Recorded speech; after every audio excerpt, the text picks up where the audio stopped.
About 1 minute, we will get started. We are going to talk about keeping an E.L.F., keeping an E.L.F. easy, lucrative, and fun business. Joe Polish is going to be interviewed by the awesome home services entrepreneur, Tommy Mello. We have lots more folks joining us. We're going to go live here on YouTube as well. We are awesome. We are live on YouTube now. And so Joe and Tommy will be joining us in just a moment. Right now, let's see. We have. I talked to with us on Zoom. There he is. Sitting here next to Tommy Mello, and we will get started in a minute. So. I don't know that we can hear us. Hey, can you hear me, Joe? I can hear you, Gina. Awesome. Welcome. Good to see you both. This feels like deja vu. What's that? Feels like deja vu. Yeah. And by the way, if that seems really tricky, Gina's downstairs right now. I think she is, right? Or she's okay. Okay, cool. And you're not going to be yelling at us while we're doing this, are you? No, I'm going to go on mute if you're ready. I'm going to let you take over the show because we've got people to admit in the waiting room and everybody's super excited to learn more about building and growing an easy, lucrative, and fun business where everybody wins.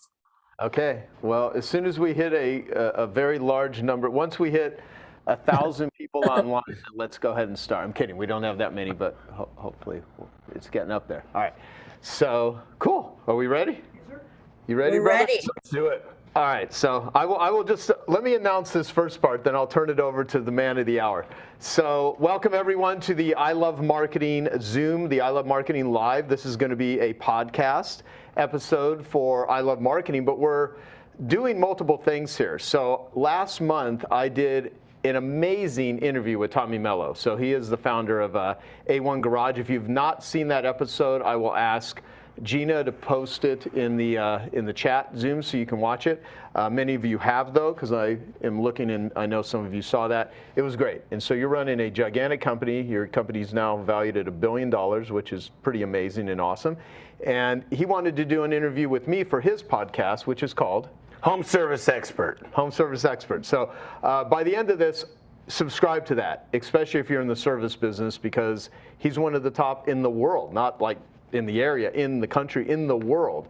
So Tommy is amazing, and he's going to interview me. I'm like, let's just do the I Love Marketing Live that we do, and we'll try this. And so if this is a really awesome event today, it's because I happened to say something and I pieced words together that hopefully are useful and meaningful, and if not, it's not his fault, it's all my fault. So I will turn it over to you, and this is going to be you interviewing me for your podcast. Yes, sir. Thank you, all right, well, the way I start out the podcast is I'm Tommy Mello, home service expert. Today I'm in Tempe, Arizona. Been in this office about a decade ago, and I'm interviewing, in my mind and most people's minds, one of the top networkers, period, in the country and in the world. I was walking up, you got Joe standing next to Jeff Bezos. I mean, if he hangs out with Richard Branson, it's crazy how connected he is. And I said I'm going to Vegas the other day. He's like, you got to go talk to Chris Voss, never split the difference. And I came to one of the Genius, a part of the Genius Network, and just meeting top bestseller after bestseller. You name it, he knows them. He's an expert in marketing, sales coaching, networking. He's the founder of Genius Network, 2006 to present. Piranha Marketing started in 1994. I know he doesn't look an age over 30. 10X Talk co-founder, 2012 to present. I Love Marketing started in 2009. Amazing to present. He's killing it on YouTube, over 115,000 subscribers. Joe Polish is the founder of Genius Network, one of the biggest high-level groups in the world for entrepreneurs. He also curates the annual Genius Network event and the 100K group. Genius Network and the 100K is home of some of the most successful entrepreneurs alive.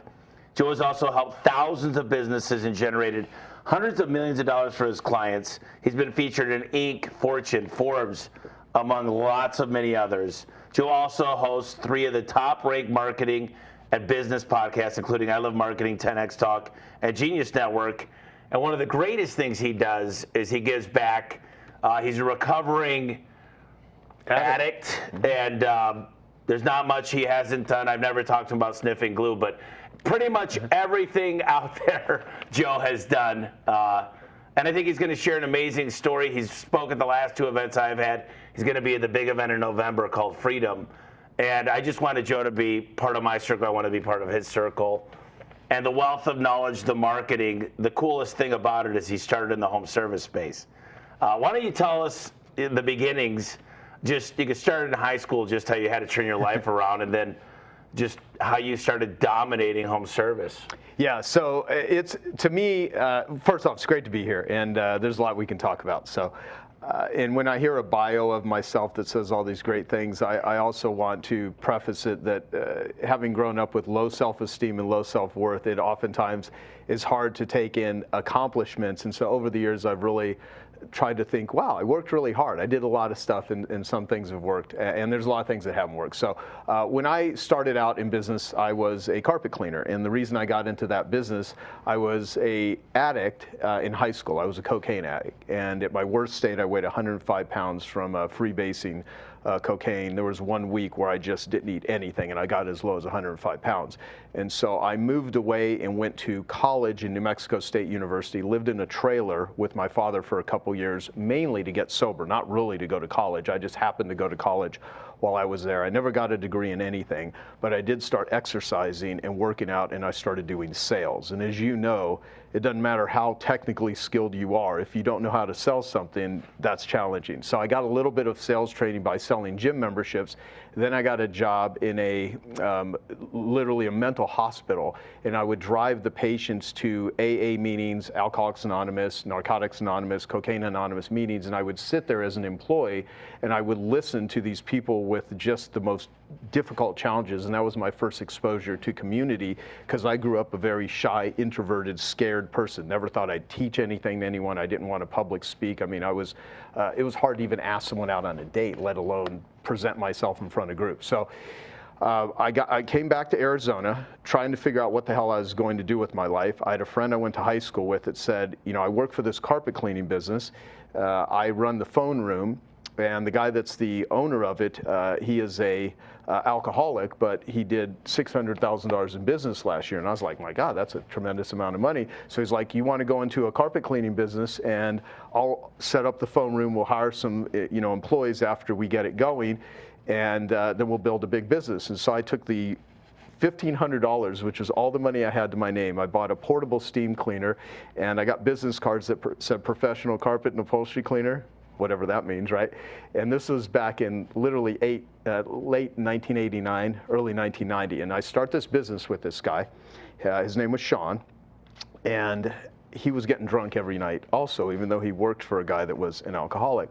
And so after about 2 months of just painful trying to get anything done with him, I took his name off the business account, and here I was stuck with this chemicals and equipment and business cards that said I was a professional.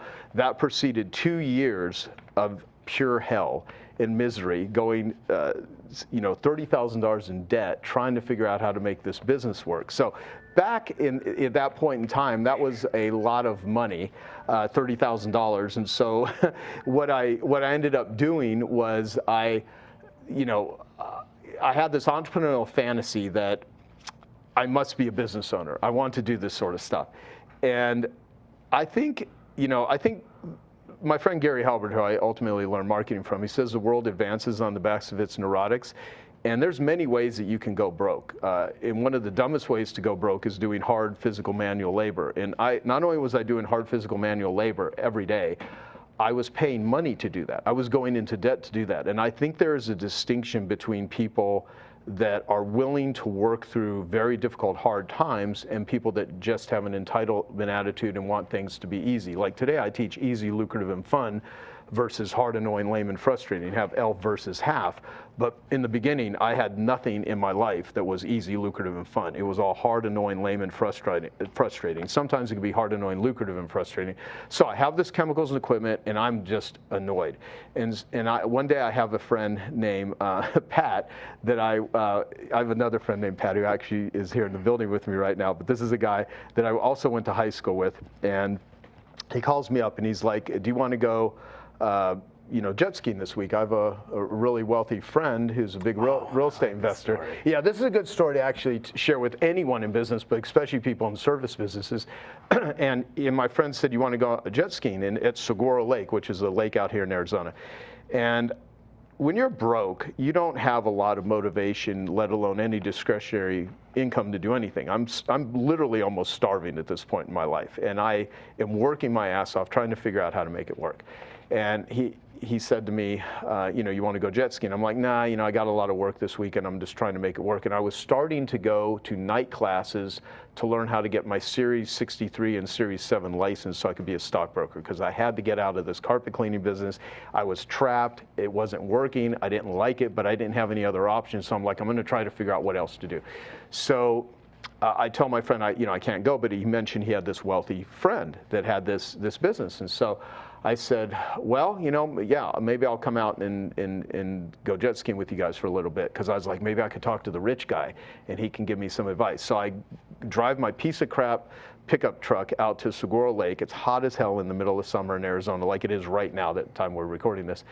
And I have a chance to sit on the tailgate of a pickup truck with this rich guy, and my friend Pat and this rich guy's other friend were out on the 2 jet skis. And so I said to him, I hear you do really well in business, and I have a small carpet cleaning business, and I'm looking to get into another business because it's just a really difficult business. And I was wondering if you have any advice on what sort of industry I could go into. And he said, well, is there anyone in this business that you're in that's making money? And I said, well, there's a couple companies in the Phoenix area that do over $1 million a year, and that's a lot of money to me. And he said, well, if there's other people that are making money in this business and in the industry you're in and you're not, there's nothing wrong with the business you're in, there's something wrong with you. And I was like, well, no, I've gotten certified and I'm trained. A lot of these companies do bait and switch advertising, and I do a really good job. I care about people, but they've been established for a long time, and it's difficult. And he said, look, young man, he goes, and also told him that I had spent, the last couple of years getting certified, and that I did it. So I told him about that. And he said, well, look, young man, you're like most people. You think the grass is always greener on the other side. And he goes, if you think you're going to go into another business or another industry without learning how to make a business work, you're going to repeat the same bad business habits that have caused you to be a failure like you're having right now in your own business. And I was like, well, shit, that's not the motivational talk that I wanted. And I still made excuses. I said, well, yeah, but a lot of these companies have been around a while. They're willing to, do things ethically that I'm not willing to do. They do high pressure selling. He goes, look, what you need to do is you need to learn fundamental business skills. If you can learn how to make a business work, then you can take those skills anywhere. He goes, if you try to learn the skills of another industry, you're going to spend another 6 months, another year, another 2 years learning the technical skills of another business, so you can go out and repeat the same bad business habits that have caused you to be a failure in this one. So that really, he wasn't giving me, I don't remember this guy's name. At the time, this was the most instrumental conversation I'd ever had with anyone else that changed the trajectory of my business. So I now call those types of people or events or books dominoes, the first dominoes. So and it's the whole, when the student's ready, the teacher appears. He didn't say anything that probably someone else was not saying to me, or books that I was reading, or cassette tapes, because back then there's no internet. I mean, I was listening to Nightingale Conant programs and cassette tapes and things like that. But what I did when he said that to me, I made a commitment that I am not going to get out of this business till I figure out how to make it work. And I said, I live in America. I have a lot of anxiety. I have a lot of stress. I'm a neurotic person. I was, recently a full-blown drug addict a couple years prior. And my life was hard, but I was a hard worker. And I had this drive, and I had this dream, and I had this vision. So I kind of used it as a game where I said, there are other people that are making more money than me. They know something that I don't know. What the hell do they know? And how do I figure it out? And that's when I started reading. That's when I really made and let me say this, Tommy, I know I'm going on a rant here. People care about things. Everyone here that's watching us, listening to this, people we're going to talk to, if we have, family members, team members, everyone talks about how much they care. We all care.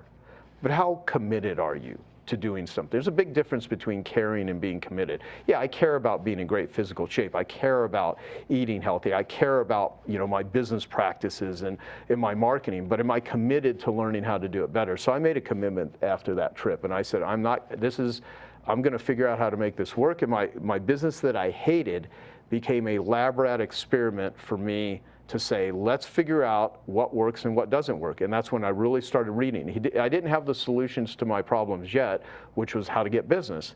That came later, but it only came later because my mind was open, and I now realize that, okay, I'm gonna figure out how to make this work. I'm not gonna give myself an escape hatch, because we all have escape hatches. We all have rationalizations. Everyone, including myself, we all have alibis. Every time I blame, every time I say I can't do something, and I do it all the time. We all do it as humans. What I did, though, is I quit doing it in that context there, and I was like, I'm going to figure out how to make this business work. And with that, I became receptive to all of the available resources. Like anyone that's in service business, you can and will transform their life with what you present to them. You're not going to do it for them. You're just going to give them a plan and a path. It's their choice to pick it up and do something with it. And that guy gave me that sort of insight and awareness, but it required the effort. I still worked my ass off. I still had a lot to learn, but I started, a friend gave me a newsletter on marketing, on direct response marketing, and I read it, and it totally changed the way I thought of marketing. And then I started becoming a student of marketing, and I realized there's no relationship between being good and getting paid. You can be really good at what you do, and there's no relationship between getting paid. There's a huge relationship between being a good marketer and getting paid, but I didn't even know what marketing was at that point in time. I had to learn that, and and so today, you know, there's billions of dollars that have been made. We're sitting next to two giant shelves of, I brought these up there. People online might not be able to see those, but they're these, you know, there's probably, I don't know, 150 binders that are on these shelves. And so what I did is I turned my carpet cleaning business around by creating education-based marketing. And then in end of 1994, I started teaching it to other carpet cleaners. And by 1997, I was voted the Clean Facts, which was the largest trade magazine at the time, back in the 90s, the Person of the Year. And I was on the cover of the Australian magazines, the UK magazine, New Zealand magazine. I became the most well-known person in the world in the carpet cleaning industry. That would never get me dates in bars or anything, but it actually, a lot of people knew who I was, and I started teaching what I learned to other carpet cleaners. So I not only transformed my service business, I actually started helping other people do that, and that's very similar to what you've done. You know, you figured it out for you, and now you are teaching other people. I mean, I think sitting here right now talking about that is a byproduct of you having learned a tremendous amount of stuff, and you just want to share it with other people. Well, you're talking about a business with hardly anything in 1992 to be famous for that career in 1997. That's 5 years. Mm-hmm. What were the basics that you just said, okay, you studied marketing, you started reading, readers are leaders, networking. Obviously you networked to be in the top UK, but what were the 5 main lessons you took that you said, man, I wish I would have known this before? You've got a lot of marketing. Mm-hmm. You know, even when you took a picture of the Valpak and you're like, dude, you need to let people learn about the product where they call in and listen about it. Right. But give me your top 5, and I think these things are still true to this day. Yeah, okay, so I'll say some fundamental stuff. So it takes just as much effort and energy to get a singular sale as it does to get repeat business over and over again. So you can either be in the transaction business or you can be in the relationship business. So whenever you're selling anything to anyone, don't just try to sell them something once. Try to develop and sell a relationship, because the lifetime value of a client, you know, this is Jay Abraham, who's a great marketer, a good friend of mine. He said, you do not know how much you can afford to spend to acquire a client until and unless you know how much they're actually worth to you. So, you know, how much do you spend to acquire a client? The biggest lesson that people, I think, would be helpful when it relates to marketing is the number one reason why most people don't do good with marketing is they undervalue the importance of it. Almost 50% of the cost of any product or service usually goes to what it costs to actually sell it. And that's if the person selling it has their act together. And most people really don't know what they're doing. So the first is selling relationships, not transactions. The second is direct response marketing. Whatever sort of messaging you're putting out into the world, make sure that you give people the ability to get a response back. When I was going to college, I ended up going to a community college, and I failed owning and operating a small business, and I got a C- in principles of marketing, which is really funny. And that was the highly esteemed Chandler Gilbert Community College. And they would show examples of branding and big companies like Coca-Cola and, just big GE and brands back in those days. Now you got probably one of the most well-known brands is Coca-Cola, which is pretty much liquid Satan. And then you have Apple and things like that. But small businesses don't have the budget. They don't have the ad budget to, advertise a service business like your Louis Vuitton or like your Rolex, or they're just not going to do it. And so you have to put messaging out there that really speaks to the title of my latest book, which is What's in It for Them. People don't care about you. They don't care how much you work. They don't, and especially, I had to figure out how to successfully sell something that nobody wants to buy. Nobody wakes up every day and says, man, I really hope that the garage door breaks. I hope the cat pees in the corner. I hope the husband spills his coffee. I hope the kids drag mud through, the living room.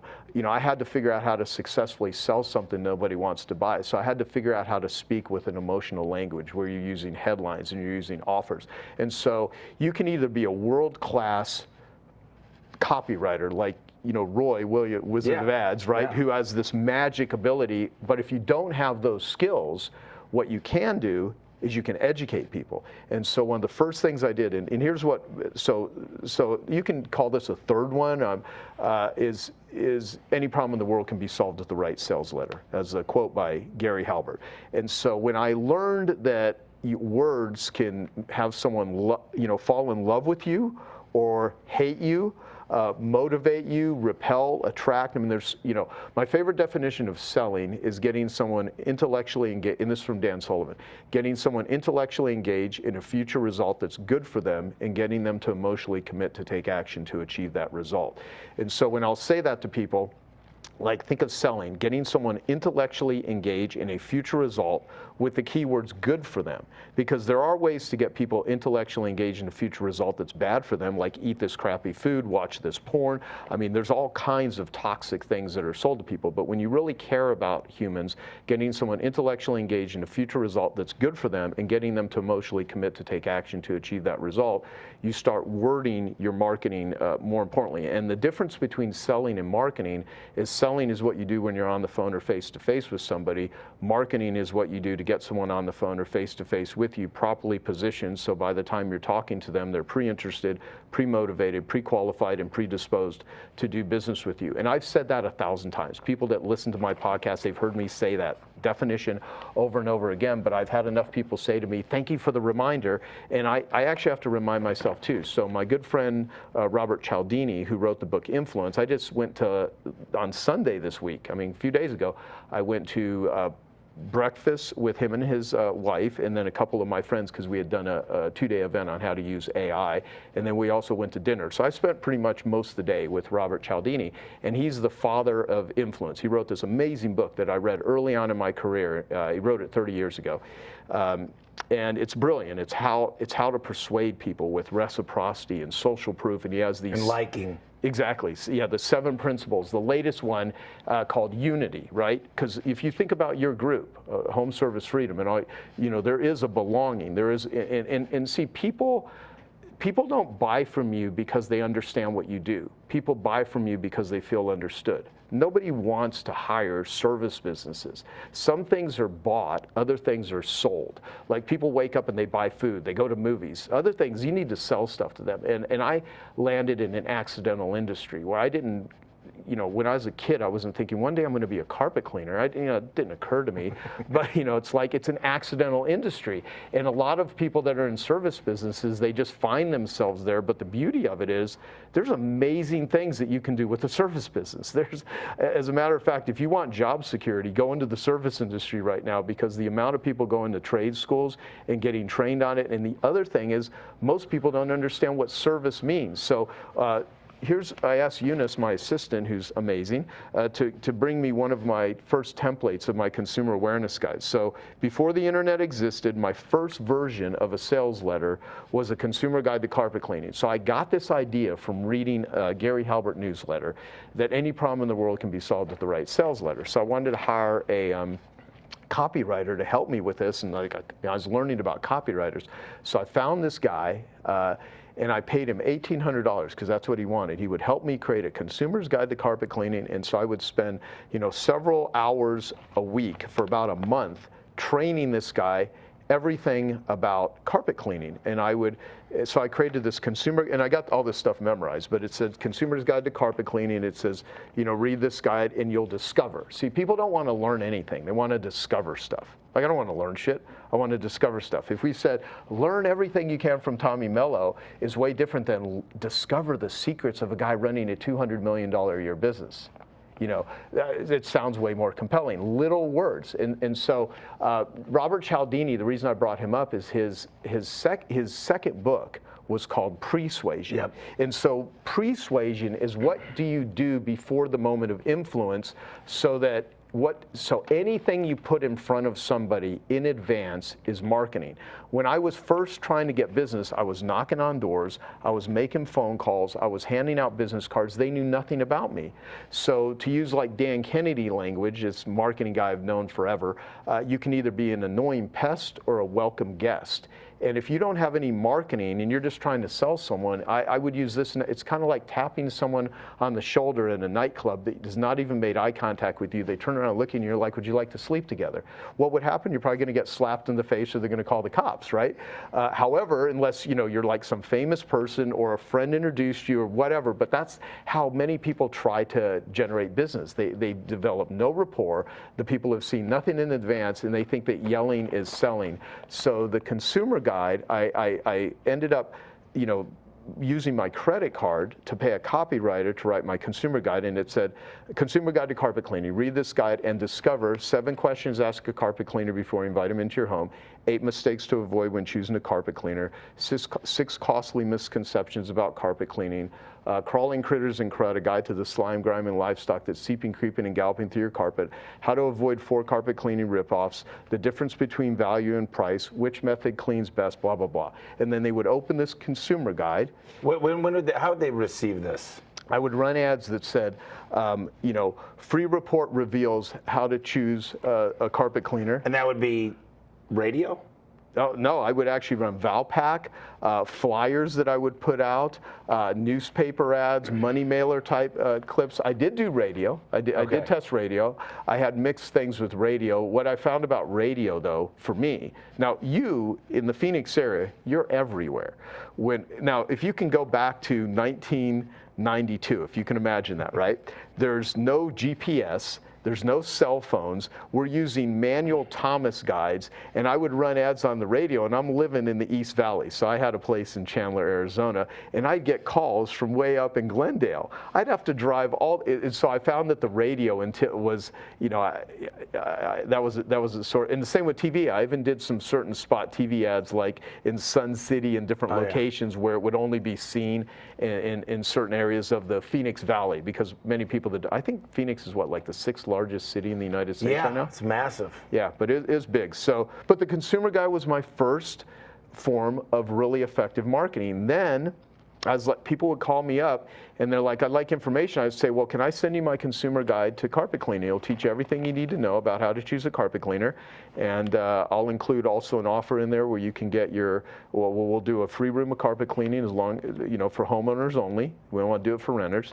Where we'll clean one room up to 200 square feet free of charge. And and while we're there, we'll do a carpet audit and we'll give you a quote for the rest of your house if you're happy with the free room we do. So I didn't want to price discount my services. I wanted to create reciprocity by offering a free room of carpet cleaning. So I made more money giving away free rooms of carpet cleaning than I ever did trying to price discount my services. And when I started teaching that to other carpet cleaners, man, the resistance I got. We can't give away free services. We can't 100% guarantee our work. I was like, if someone's unhappy with your work or you did a shitty job, would you give them their money back? And they would say, yeah. Okay, well, then you're already offering a guarantee. You're just getting no marketing value out of it. Because if someone was ever unhappy with what you're offering and you would give them their money back, then you already offer a guarantee, but you're not broadcasting that. So I started doing things like make, powerful guarantees. So one of the things I did to the list is risk reversal. If somebody wants what you're selling, the only thing that stands in their way of buying it from you is fear. And if you remove the fear, they will buy. So I wanted to do all my advertising to help remove fear, because the number one question in all consumers' minds is, who can I trust? All day long, everyone that's watching us right now, anything they're going to buy, any food that they're going to put into their system, if they get in an Uber and the person's driving like a maniac, in their mind, can I trust this person?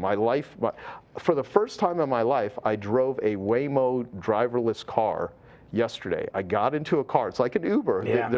And literally, I got into the front seat. There is no one in the car. And this thing drove me to Phoenix because I was going to a location that if I was to drive my Tesla there, I knew it'd be a pain in the ass to park. And so I got, and I just was curious to see, because I had a friend in town, that my AI friends that were running the AI event we were doing for Genius Network members, he was driving, on this Waymo, and he loved it. And I was like, and I'll tell you, at first I was like, okay, this is really weird. I am in a vehicle that is driving and there's no one in it. But after a few minutes, I was like, this feels more comfortable than being in a car with someone where I feel like I have to attend to. So why do I bring that up? I started using free recorded messages where I said, okay, I got the consumer awareness guide, but oftentimes people would call me and they'd say, well, I want my carpet cleaned tomorrow. There wasn't enough time to get it in the mail. Today, with the internet and social media and YouTube and text messaging and all of the things, you could not do that. There was no streaming video back then. I didn't even have my first website till 1996. And so there was no way to do it. And so what I realized is, okay, how about if I take the consumer awareness guide and I create a free recorded message? So I started running ads, warning, don't call any carpet cleaner until you listen to this message.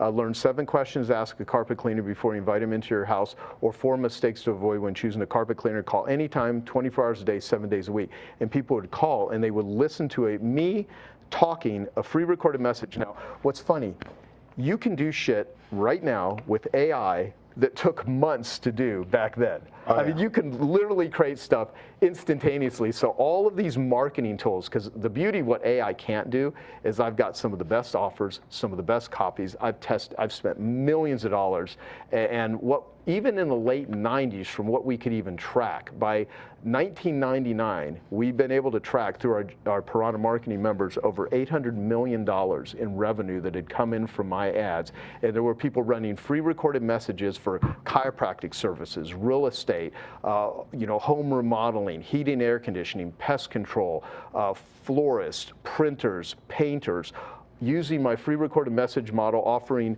24-hour free recorded messages, and now it's several billion. Fast forward to that has been generated. But all I did was, I was a dead broke carpet cleaner living off credit cards, and I needed a way to generate business.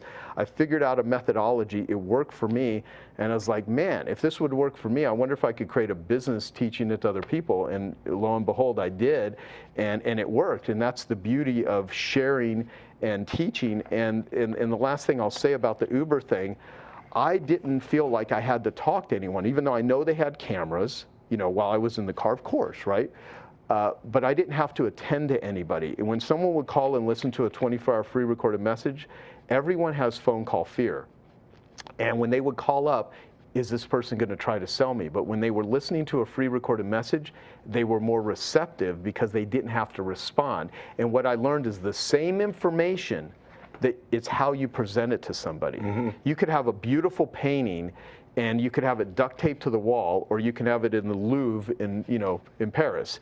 And it's the Mona Lisa, you could duct tape it to the wall, in a dark room, or you can literally display it in a certain way. So how you present yourself, and that doesn't mean it needs to be nice. As a matter of fact, if you try to make it too fancy, and you already know this from social media, neatness rejects involvement, ugly works. So sometimes you want to make things look homemade. You want them to not look homemade, you want them to be homemade. You don't want to overproduce it. And with a consumer awareness guide, there was literally, there were no fancy graphics. It wasn't full color, it was black and white. And this thing has generated billions of dollars for businesses all over the world, and it just educates people on how to make a buying decision. The number one question, it says, with this information, you can make a buyer's guide. Yeah. And what's interesting is, I read this book by Marcus Sheridan, They Ask You Answer. And I think he took all the notes out of your book, because he owns a company called River Pools. And he started writing an article a week, posting it online. Lots of answers. Then he figured out HubSpot, if you send the link out in HubSpot, it tracks where the people go.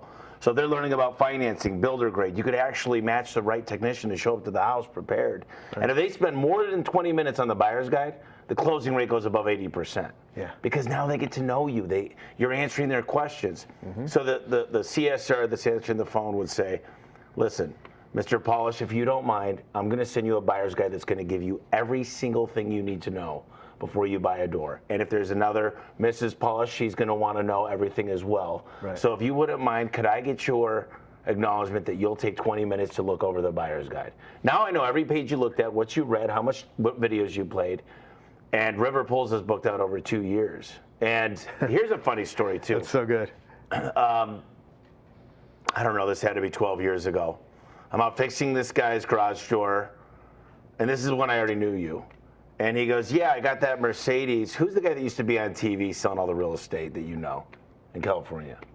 The biggest guy on TV, number one. Real estate? You mean talking like Robert Allen back in the day? No, not Robert Allen. The guy, he's younger guy. Well, now he's probably in his early 50s, but he's really good buddies with Tony Robbins, and those guys are doing stuff together. Gotcha. Anyway, he said, yeah, I'm Joe Polish's brother. I'm a copywriter. Here's my book. And he said, that Mercedes got given to me because I did a lot of the copy for Dean. For Dean, yeah. It's Dean Graciaso, yeah. Yeah. So, long story short, everything leads back to Joe. But it was funny because you were talking about copywriting. I made a note because how funny. I'm fixing his spring, and he's handed me a book, and he signed it. And he said, this is a very rare book because there's a lot of typos in this one. Right. Yeah, and what did he call that? Tony Polici is who you're talking about. Yeah. And the copywriting guru book. He's written a couple books, but yeah. But see, that's the thing though. See, let me kind of back up. Some people, they may be too young to remember this, but you know Bill Phillips, the guy that wrote Body for Life. Yes.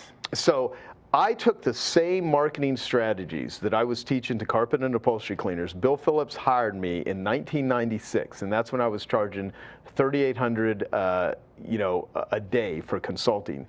Now it's funny because I charge $50,000 a day when I do consulting, and I try not to do it, and I only do, so I'm $6,000 an hour is what my consulting fees if people want to hire me for consulting. And back then, I was charging $3,800, and Bill was like, I'm not going to pay someone, nearly $4,000 a day to come and, teach me how to run my company, because he was already doing $60 million a year in revenue back at that time. And in 18 months, I took him from $60 million to over $200 million in revenue with the same methodologies I was teaching to carpet cleaners. It was no different, except the application of where he applied it in a very big niche, and he had a big team. And so he ended up writing a book called Body for Life that wouldn't even have existed had he not met me, and I started doing consulting with him. And he literally sold that company for $300 million in 1999, which is a lot of money back then. Yeah. It's a lot of money now. Value of money, it's $1 billion. Yeah. I got that book, and I was watching Bill Phillips, and I was a kid. And I was working out, playing football, and I bought Arnold's book and I bought Bill Phillips' book, and it's hard to imagine you were behind that. There was another certainty that happened every day. I went out to the mailbox, there was an AOL CD in there. Yeah. And that's how they blew up. But it's important, and some of these things, I tell everybody I'm going back to guerrilla marketing, the old school stuff, relationships. I listened to Grant Cardone once say he thought he was all wrong by listening to millionaires. He goes, when I started hanging out with billionaires, I realized they don't work hard. Millionaires get up early, they go in cold plunges, they have these rituals, and they do amazing things, but billionaires are connected. They know who to call at the right time, at the right place, right time. Yeah. What are your thoughts on that? I mean, billionaires, really successful millionaires, and I don't think there's a big difference, but it seems like the billionaires have really focused on delegating more. I bet you when you're with... Absolutely. Look, for the knowledge that I have, and I will openly say, one of my biggest limitations is the ability to hire and attract talent that I can delegate to, and being able to let go. I mean, there's a part of me that if you're a perfectionist, you oftentimes have a hard time to delegate. I think it was Ronald Reagan that said, he said that leadership is reading a letter that a staff writer wrote, knowing that I could do a better job writing it, but knowing it was good enough, and so I sent it out anyway. And it's really easy to like talk about this than to actually do it. But being able to delegate and being able to hire. So I'll tell you a couple stories to that. So I became Richard Branson's largest fundraiser, and I've interviewed Richard. I mean, hours and hours of interviews with Richard, because I used to do trips to Necker Island, and we'd be there for like a week, and we'd have mostly breakfast, lunch, and dinner with Richard every day for like a week straight, because I packaged up Richard, because he's like Shamu the whale. You know, you go to SeaWorld to see Shamu. And so, you know, I'd package up Richard and showed them a way to monetize his island, Necker Island. And when I first started doing these trips, it's now more than 2.5 times the price to rent that island, simply because of how I showed them how to package it up. They've made millions as a result of what I started with them.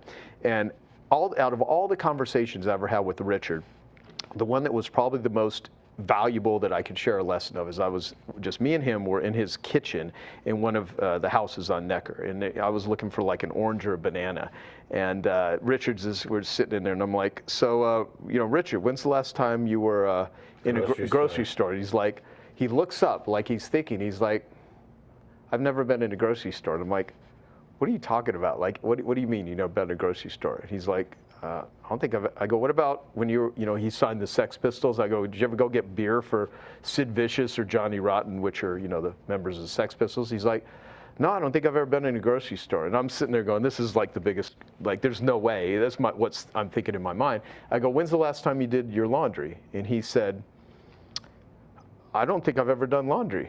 And I go, what do you mean you've never done laundry? He goes, what about when you were a kid? He's like, my mom did my laundry. And I'm like, you've never done laundry? He goes, no. He goes, Joe, he goes, you hire people to do that stuff. And he said, he goes, one good hire will save you thousands of hours in your life. And, you know, because Richard, people love watching. I've done a couple of interviews I've made public. Most of them were for people that came on the trips, because we would charge literally $40,000 to $75,000 to go on those trips, and they were very exclusive. And that's when we first started doing the super high-end stuff. So I haven't released most of those interviews. But, you know, people watch the interview and they get all gaga because, you know, it's Richard Branson, but he doesn't really explain a lot of stuff. People get all, you know, he's an intuitive entrepreneur, so it's hard for him to explain what he's doing. So there's that example. Let me think of another one with billionaires and with delegating, because I'll tell you, if someone wants to get really great insight into super wealthy people and people that are really into regular self-help, and they watch these how to get rich gurus, which most of them are full of shit, because there's people that are reporters of success, and then there's people that are actually successful, is read the book How to Get Rich by Felix Dennis. He died. But he is super hardcore. In the beginning of the book, How to Get Rich, he wrote every word of the book himself. It was not ghost written, and that's one of my favorite books because it's so hardcore. And I think he just really slams a lot of people that are promising people the moon when they're, you know, selling stuff. So. You know, there was a story I was thinking of. Maybe it'll come back to me. But right when you first asked me the question, I thought about the Richard Branson one. But there's another great example of how Bill. Oh, I know what it is. It came to me. Okay, so you know Matt Mullenweg. He's the founder of WordPress. Yep. Okay, so Matt, I brought him to Necker Island. I originally went on a trip. I invited Tim Ferriss and Matt to go to Vietnam with me and a couple of my buddies. John Butcher is a friend who was organizing the trip. And so we go to Vietnam for like 9 days, and Matt's there, and I got to know Matt, and he's a cool dude. So I invite him into one of my Necker Island trips. And so at this Necker Island trip, Yannick Silver would come to my trips. I eventually turned the Necker Island trips over to Yannick and let him run it, because I got sick of all the mosquitoes and all that. I mean, there's too many damn mosquitoes on Necker. It's beautiful, but if mosquitoes like you, it's a real pain in the ass. But so we're sitting there with all these marketers, and they're internet marketers, and they're talking about opt-in pages. And Matt Mullenweg, at the time, I think 10% of every website in the world was on WordPress. Now it's far bigger. And he was worth $250 million at the time. Now he's a billionaire. And he was leaning in, listening to this conversation. Everyone's talking about an opt-in page. And Matt, owner of WordPress, which there are millions of opt-in pages. Like, Dean Jackson, who you've had on your show, invented the squeeze page in 1997. He's one of the original OGs that invented the stuff that, he's the guy that I've been doing the I Love Marketing podcast with for, going close to 15 years. So all these marketers are talking about opt-in pages. Matt Mullenweg, founder of WordPress, leans in and he's like, you guys are saying opt-in page. What is an opt-in page? And they all look at him like he's an idiot. They're like, how do you not know what an opt-in page is? And something clicked in my mind at that point, like, he doesn't need to be the king or the queen. He just needs to be the chessboard. So in your particular case, you're not trying to be the king or queen, you're just trying to be the chessboard. And you bring on the kings and the queens and the knights and the bishops and the pawns and all the things to play a chess game. So if you want to play a different game, you have to really define what are you trying to do. And so do you want to be an industry transformer? So I wanted to transform the carpet cleaning industry, and I did. And I want to transform the addiction industry. I mean, one of my biggest goals with all these marketing skills is I have Genius Recovery, which is my addiction foundation, and I want to change the global conversation about how people view and treat addicts with compassion instead of judgment, and find the best forms of treatment that have efficacy and share it with the world. And the current way that we're trying to treat addicts is punitively, and you cannot punish pain out of people. If someone is depressed or has anxiety or is sad or struggling with trauma that's manifesting as addiction, throwing them in prison, unless they're committing violent crimes and you have to protect society, that's one thing. But there's a lot of people that are extremely in pain, mental and physical and spiritual anguish, and people are trying to look at them as moral degenerates. And there's a lot of workaholic entrepreneurs that don't feel good about themselves unless they can get an adrenaline rush of business deals. So part of it is like going, okay, I've learned a lot about marketing, what you put in front of people and positioning yourself. How do I actually do this in an area where I'm quite knowledgeable about and that I suffered a lot with in my own life, which is addiction recovery, and how do I use my marketing skills to do that? And when I'm able to do that, I find more meaning in building a business. I find more meaning in doing stuff like that. But you can apply everything we're talking about to anything. It could be for profit. It could be, what are you trying to do in the world that's going to make a big difference? The networking side of things is people are like, man, you were a kid from Michigan. You started this garage door company. You were the technician. You were the inventory. And then slowly the same thing happened. Somebody handed me the E-Myth, then The Richest Man in Babylon, then The Ultimate Sales Machine. So reading was great the books, biggest piece. all of those. And then I became addicted to reading. And then I just slowly got connected to people, and slowly, came to your event more than a decade ago, where you used to come in and just right across from the bowling alley, same spot. Right. And I'm just curious because getting in front of Jeff Bezos, getting in front of, you could go on the list, it's hundreds if not thousands of people now. What is it that really clicked? When was the first time you figured out that's how? Alex Hormozi said, don't ask me what you could do for me. People always say, what do I got to do to hang out and learn from you? Just do it. Like you just said, I figured out a way to solve Richard's problems. I did the business plan. I made him a ton of money. Therefore, he gave you the time.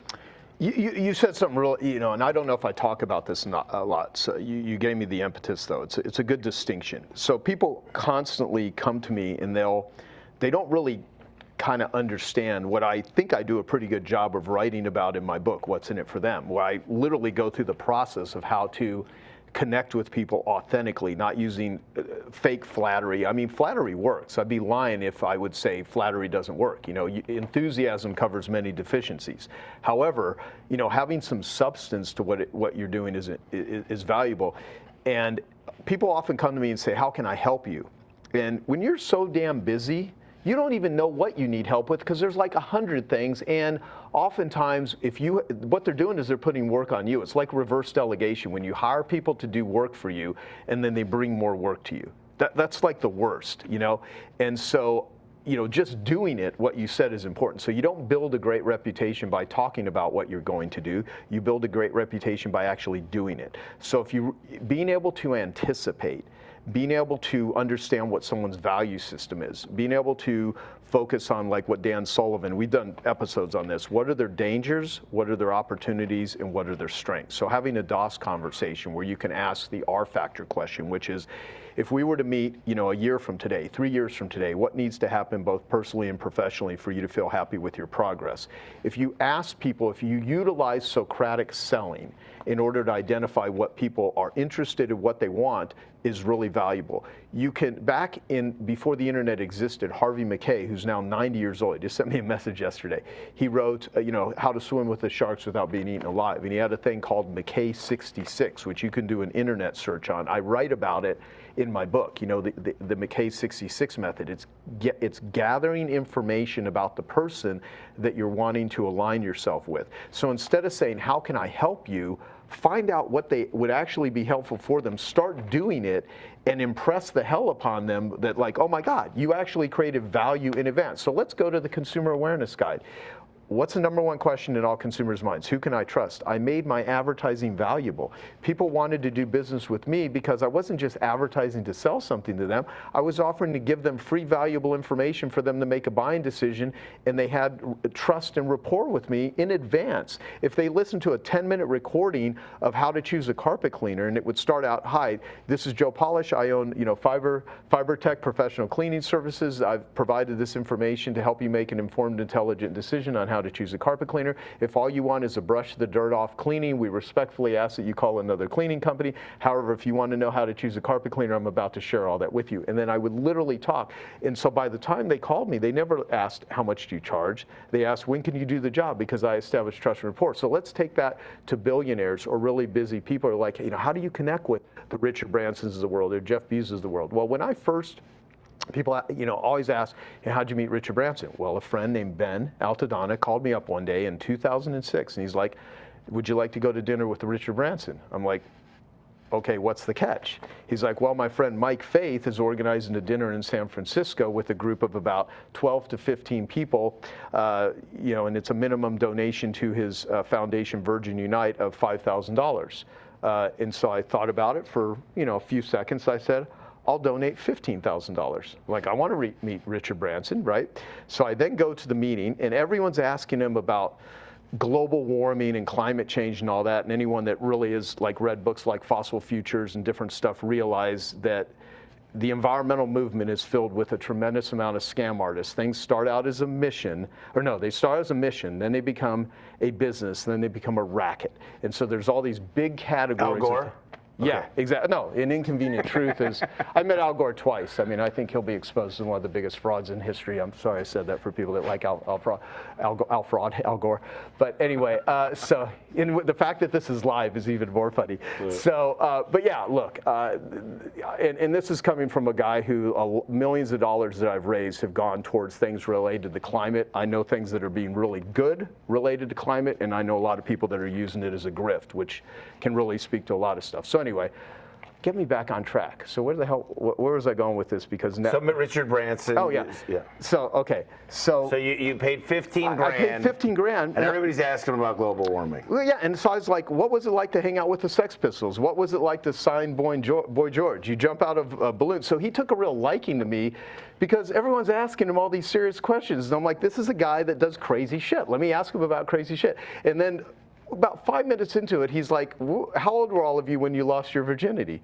And it's so weird because they're there in the presence. If it wasn't Richard Branson asking that, some of those people never would answer that question. And everyone's going around, and then you really realize intimidation and posturing and positioning, which I always dislike when people use ways to try to intimidate people. Great book written in the 70s is Winning Through Intimidation by Robert Ringer. It doesn't teach you how to intimidate people. It teaches you how to not get intimidated. Because a lot of people, their modus operandi is to try to instill power and control and manipulation, and I hate that. I mean, I like people that are actually conscientious, empathetic, and caring. And so it just became a more fun conversation. And then he started talking, and then I said, well, you got your foundation here. And I told him the story of how I gave Bill Phillips the idea to raise money for the Make-A-Wish Foundation. And with my idea, Bill Phillips became the single largest individual contributor in the history of the world to the Make-A-Wish Foundation. And Richard's like, wow, can you share that idea with me? And so I said, yeah, just how do you want me to send it to you, text or email? And so he gave me his email. I think I was the only one there that he gave his email to. And so I sent him information, but I was thinking, I'd like to, interview Richard. And I think at the time his net worth, and well, I don't know, it was like 3 billion or something like that. And he had, you know, just a tremendous amount of employees. And so if you do the math, if you're a millionaire, take $1 million. For someone to net $1 million, you have to make $3,000 a day approximately every single day, 365 days a year. Yep. Okay? If you're 5 million, what's 5 times 3? You have to make $18,000 a day. If you're a billionaire, that's a whole nother level. So I was thinking, okay, how do I do something for him that would be valuable, not so I can just ask him like everyone else does for something. So I said, you know, how about if we use education-based marketing for your foundation? So I started doing interviews with his team members and stuff.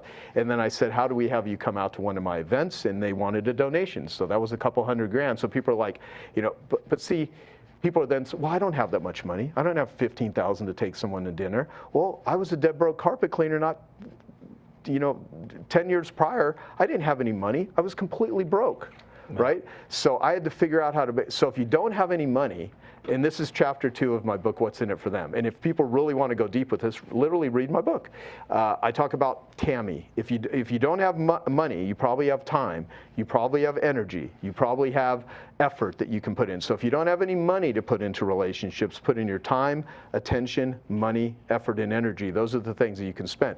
Research people. Figure out what's important to them. Present it to them. We all want something. I want something. Everyone watching this wants something. One of the things I say is, if you want something from somebody, make sure that your give is equal to or greater than your want. And so I had to figure out what I could give to all of these people that I meet that will make it valuable to them, so I don't come across as like a beggar. Like, all kinds of people want to work with me, be around me, learn from me, all that stuff, but they show up with like, oh, can I have this, can I have that? And it's just like, that is not the way you develop. I mean, you can be enthusiastic and persistent, and you certainly can, you know, if you're not persistent to a degree, but if you're persistent as an asshole, as a taker, I like persistent givers. I don't like persistent takers.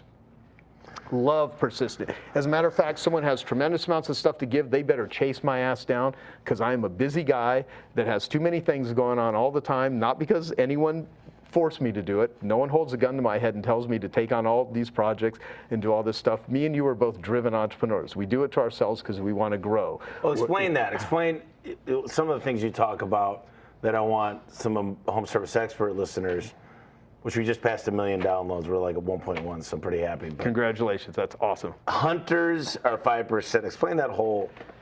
Well, I learned this from Dr. Doug Brackman. He wrote a book, I believe he wrote it in 2017. He's got a new one coming out soon, but he wrote a book called Driven, about the driven entrepreneur. And there's hunters and farmers. And about 5% of people in the world have the D2, D4 gene. It's a genetic mutation which causes them to be a hunter.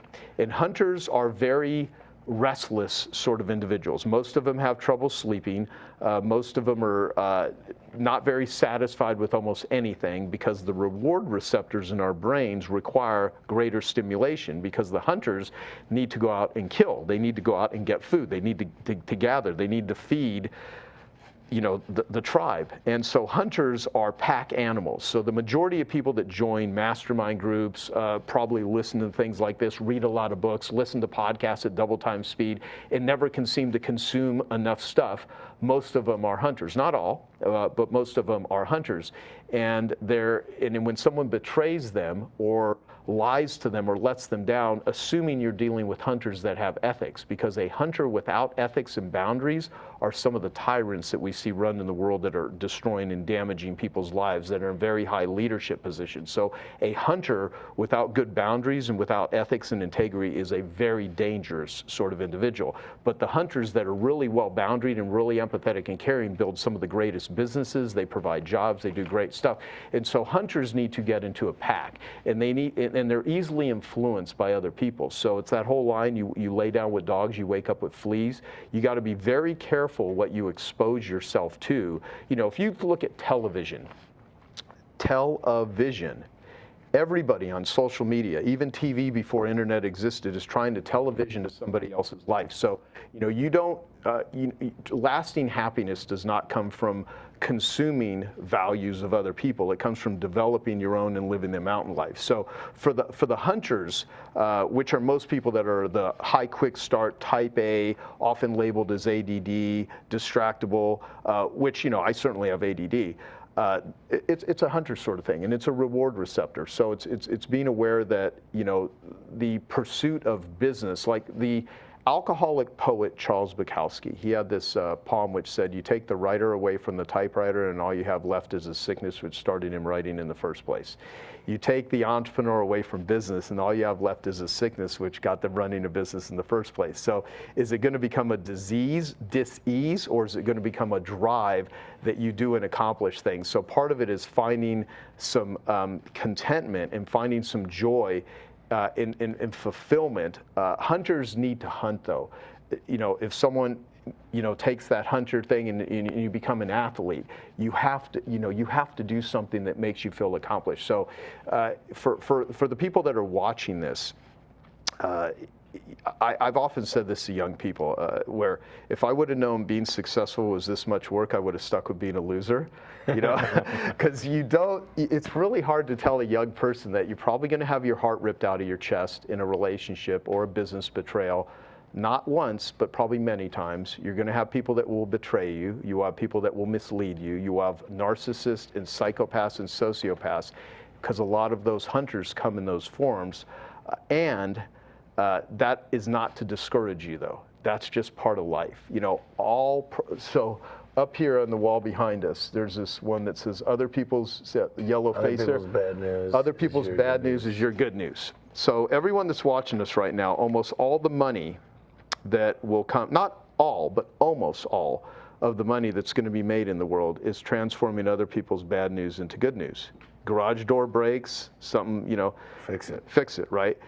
Carpet, the cat peed on the carpet, dog pooped in the corner, Kool-Aid was spilled, bad news. Good news if you can call someone out and they can fix it. If you're hungry, bad news. If you can go and get some food, go to a restaurant, good news. Broke your leg, bad news. If you can have a doctor, my doctor's a trauma surgeon. My girlfriend is a trauma surgeon. She's amazing, and she's sweet, and she's empathetic, and she's the doctor. She's a doctor. No, I should just say she's a vaginal plastic surgeon. That's a whole nother conversation. I love the fact that I can insert the word vagina into certain conversations and get away with it because of my girlfriend's positioning she's an amazing. What's funny is Damon John just posted about her on his Instagram, doing an e-boot treatment. Damon John from Shark Tank. Yep. And so did Danica Patrick, and it's so funny because nothing about her thinks of how to use this as marketing positioning. If you give something like that to a marketer, they go crazy with it. But see, my girlfriend is a farmer. She's not a hunter. And so the creative types, so what I would advise farmers is pay attention to some of these crazy hunters because they have really good ideas, but the best way to work with them is look at their wild racehorses bucking around all the time, and if you could find a way, like the analogy, you've heard me talk about this, and I like sharing it because it's a good reminder, is the $1 million racehorse. I've told this story to quite a few entrepreneurs. If you had a $1 million racehorse, that every time this horse ran a race, you'd make $1 million, then you would have the best food, the best trainers, the best rest and relaxation. You wouldn't have the horse running in too many races because you would exhaust it. You wouldn't have the horse up at 3 a.m. drinking alcohol, smoking cigarettes, snorting cocaine, watching porn. You might if you want to have a toxic horse. But basically, you would take care of the horse, and if you do, the horse wins races. Well, if you have a $1 million racehorse in your life, make sure the track is clear. Make sure you're looking out for that horse because the horse depends on the trainers and the people around it, and they depend on the horse. And oftentimes people get really pissed. I guarantee you, because it happens with me, happens to you, happens with any driven entrepreneur. The people around us think we're all nuts half the time because you do this to yourself. Yeah. Well, they think we're nuts because we are nuts compared to the way they operate. But we need farmers, and farmers need hunters. And so part of it is how do you see, even with my book, what's in it for them, I have to think about this all the time. Everyone I interact with, if I want to have, and I have literally thousands of relationships. There's that Dunbar law, which is you can only have like 150 relationships. That's true in most cases. I think I violate that to a certain degree, and I don't know if violate is the right word. One of the exceptions. Yeah, but there's also a lot of other areas that I am completely inept at. So I can sit here and talk about all kinds of relationship stuff too, but I also don't want anyone to think that I'm masterful in other areas. I mean, when God was doling out brains, I got about 2% of my brains on how to design. You thought he said trains, and you said I'll pass. Exactly. I'm kidding. Yeah. So I focus it. So here's the thing: we all have skills and we all have talents. Part of it is finding where to put your TAMI, what your time, attention, money, effort, and energy, and how do you leverage it. You know, time, like productivity is maximum results, least amount of time. Leverage is maximum results, least amount of effort. What people that work for you, work with you, listen to you, the thing the best learn to get the most out of this podcast is listen to where's Tommy productive and how does Tommy leverage things. Like when I look at you, you're a massive leverager. I mean, you know, there are people that are way better in social settings. Like one of my team members, Mike, back here. So he's back here. Mike is way better at social situations than I am. He's nicer, he's more chummy, he's less distractible, he has more patience. I can't do that shit. You know, Eunice, who's been with me for 28 years, super sweet. You know, like there are some people where I'll be like, I need a firewall between me. Eunice, please show up here. Help me out with that sort of stuff. So, you know, we all have to use the tools in our toolbox, and I'm constantly trying to get better in certain areas. But I've also made a decision that, and it came from Dan Sullivan, if you spend your life trying to get strong at what you're weak at the end of your life, you have a lot of really strong weaknesses. You know, it's interesting. I'm brain farting, but there's a book that just came out from the guys here, Dan Sullivan and Ben Hardy. Ben Hardy, what's the latest book? Well, there's 10 times is easier than... Yeah, so 10 times easier than one. So here's the deal. I'm at my doctor's office, naturopath. I'm on 4 peptides. I'm on all this shit. And he goes, what are you really good at if you had to name one thing? And I'm like, one thing? I'm like, I like to encourage others. Like, I like to motivate people. I like to figure out their why and continue to push them back towards that, to remind them. Right. And he's like, that's what you should be doing 98% of the time. He's like, I read a book. He goes, you should. And I'm like, I know that book. But it's interesting because a lot of times we focus on things like, I want to be well-rounded. I want to understand everything. But I don't anymore. I don't want to be well-rounded. I want to be the best at what I do. I want to be a specialist. I don't want to be a general practitioner. I want to be just really, really good at what I do the best. Yeah. And then find people that are smarter, better. I'll tell you this. A lot of times when you don't have a lot of money, you look for a bargain. You hire somebody and you're like, well, I'm better than everybody here, so I'm just going to do it. I love when I walk in a room and I have people around me, like here. Yeah. And I say simple things like, you're way better than I am. You tell me where to go. You tell me what to do. You get me ready for this. Yeah. And that's what's nice is a lot of people, if you're in your business and you're still saying to yourself, I got to handle it or it won't get done right, that's a reflection on your leadership and who you attract. And I would just say, you need to reevaluate who you hire because you should be impressed and they should be guiding you and what their specialty is, like a CFO or a controller or a CPA. You know, there's so many things that I think we try to be well-rounded at. You talked about 9 principles in networking. And I don't know if you got those all. It seems like you're a photographic memory. I know some of them, but I can make it a lot easier and just I probably can't speak to every one of them, but you know, how are they suffering and how can I help? Okay, that's the first one. So be a pain detective. Okay. So that's, see, one of the ways that I connect with people is most of the very successful, wealthy people that I know, no one even knows I know them because I met them in recovery. Okay, so I know a lot of business entrepreneurs, but I also know professional athletes, NBA players, NFL players. I know actors and actresses. I know politicians. I know musicians and artists, and a lot of them are world famous. And I got over my intimidation thing of being around people. When you're around very successful people that the world admires, but you also realize that they're humans, and a lot of them, their fame came out of brokenness and pain and hurt, that a lot of people become lopsided losers and some people become lopsided winners. And rarely do I know a balanced person that stays balanced for long periods of time.